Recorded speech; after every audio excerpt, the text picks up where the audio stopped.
Greetings, YouTube. Back at you again. Peace and love.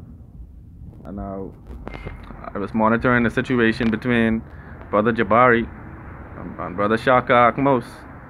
I think it's a very inspiring exchange.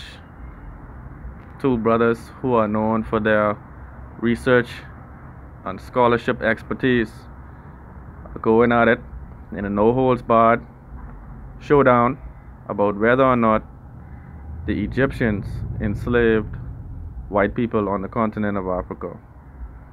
Now, let me just say that I think I understand why both Jabari and Shakka Ahmose are actually taking the position that they're taking.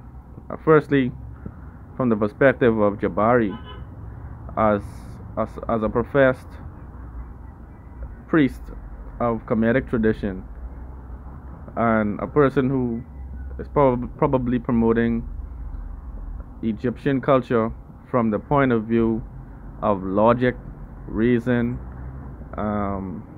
advancements, just being above the socio-economic and political consciousness of the current invader or the current enslaver known as the Caucasian.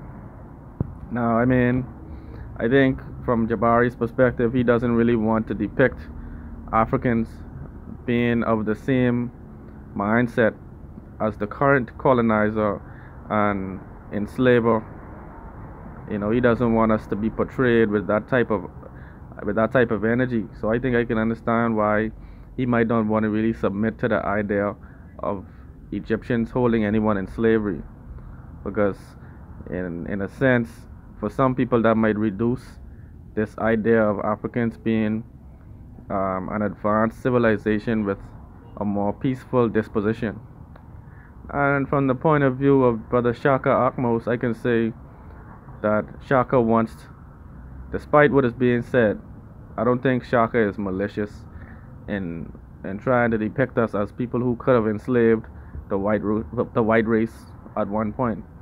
I think what Shakka Ahmose is really trying to assert is the fact that our dominance was thorough. Our dominance was a complete domination of our terrain, our atmosphere, and those who came around the Africans were usually on our coattails or doing tasks for us or probably trying to learn from us in some respect.